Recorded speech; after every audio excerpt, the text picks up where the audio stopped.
Merit స్కాలర్షిప్లు, అత్యాధునిక వసతి సౌకర్యాలతో భోజనాలు, బంపర్ ఆఫర్లతో 50 కోర్సుల్లో సీట్లు గ్యారంటీ ప్రకటించింది మన కాంచీ యూనివర్సిటీ. ప్రముఖ కంపెనీల్లో ప్లేస్మెంట్ అవకాశాలు. ఇంకెందుకు ఆలస్యం? వెబ్సైట్ ని సందర్శించండి. వివరాల కోసం నంబర్లకు కాల్ చేయండి. ఓం అరుణాచలేశ్వరాయ నమః. ఓం నమః శివాయ. మన బ్రాహ్మణ సోదరమందరికి కూడా ఒక గొప్ప శుభవార్త. మన అఖిల భారతీయ బ్రాహ్మణ కరువైన నిత్యాన్నదాన సత్రం తరపున త్వరలో అరుణాచలం క్షేత్రంలో ఒక కొత్త భవనాన్ని మనం ప్రారంభించబోతున్నాం. ఇది మనందరికి కూడా గొప్ప శుభసూచకం.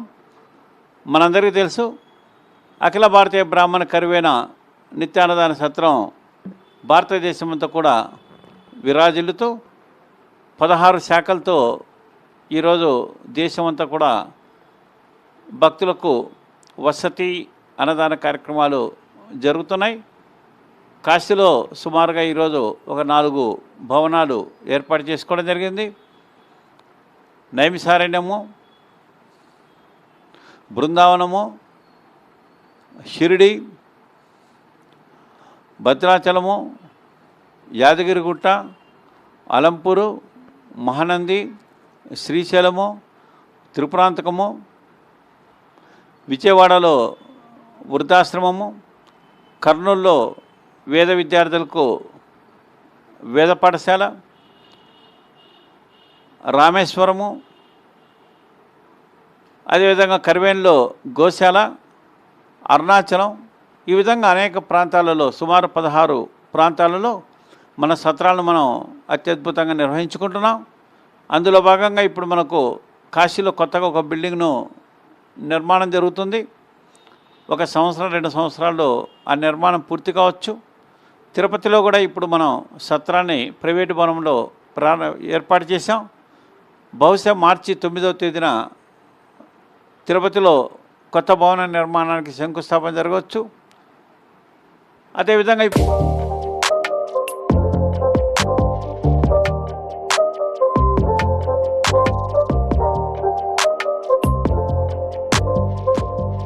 ఇప్పుడు మనము భద్రాచలంలో కూడా కొత్తగా ఒక భవనాన్ని నిర్మాణం జరుగుతుంది.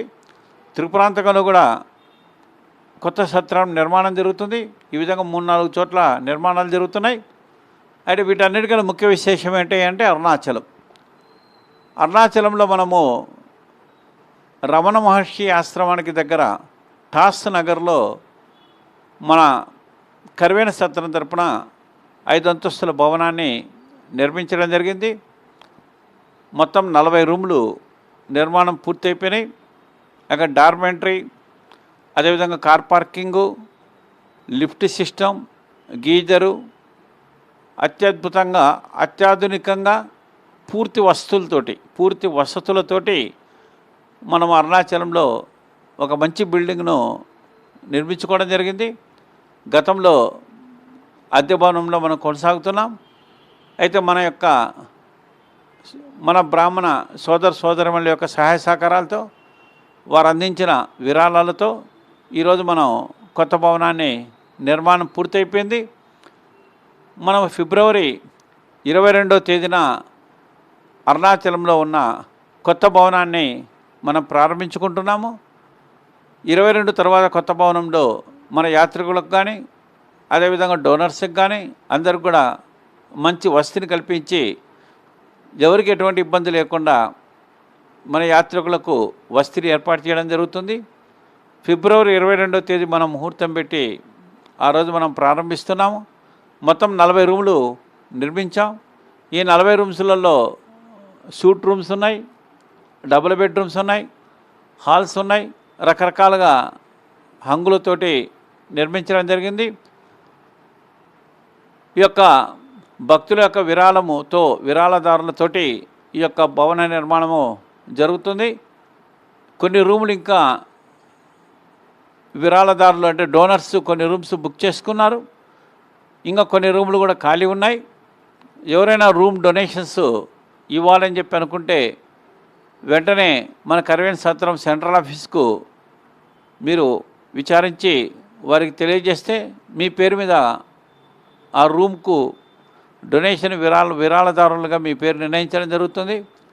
అది మనం అక్కడ ఈ యొక్క డబుల్ బెడ్రూమ్కి 8 లక్షల రూపాయలు, అదేవిధంగా సూట్ రూమ్ అయితే 10 లక్షల రూపాయలు నిర్ణయించడం జరిగింది.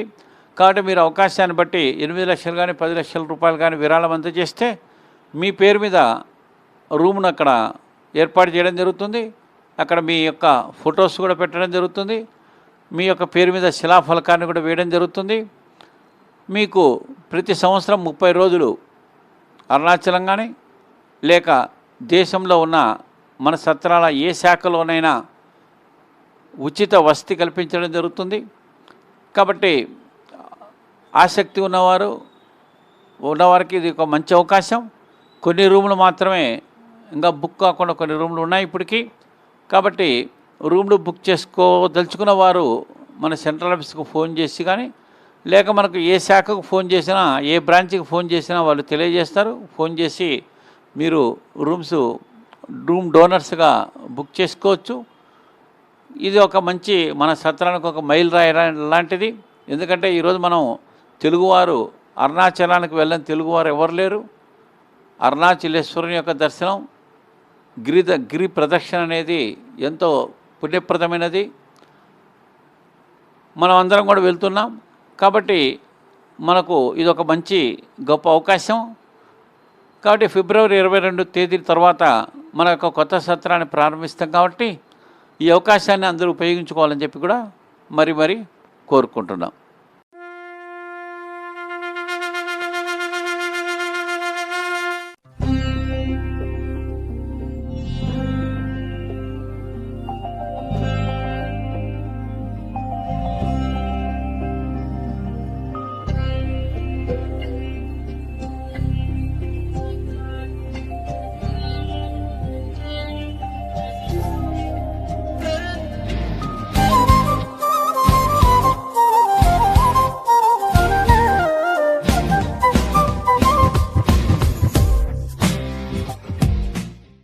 పదార్థాలకే పవిత్రత చేకూర్చే మడికట్టు వంటలు.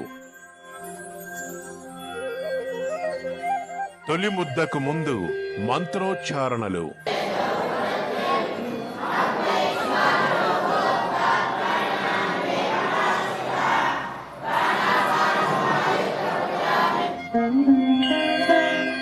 ప్రతినిత్యం పంచభక్ష పరవాణాలు.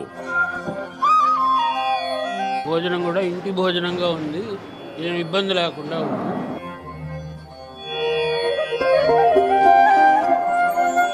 వచ్చిన వాళ్ళు ఏ టైంకి వచ్చినా కూడా లేదు అనకుండా అన్నం పెట్టడం అనేటటువంటిది ఈ కరివెన వారి యొక్క ప్రాధాన్యత అన్నమాట.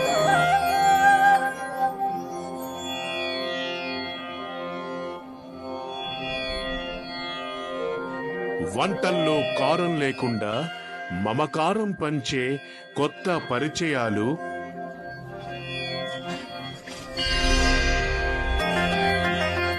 సంప్రదాయ దుస్తులతో వడ్డించే భోజనాలు.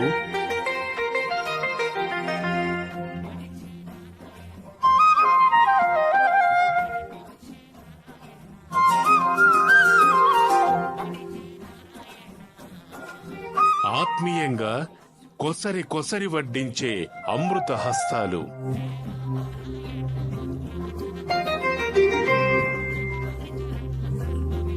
ఏ క్షేత్రం వెళ్ళినా పక్కా బ్రాహ్మణ భోజనాలు.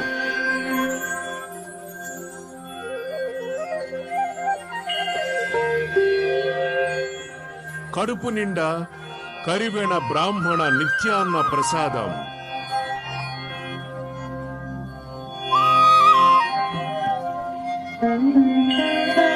Special story on AB6 News. Coming soon.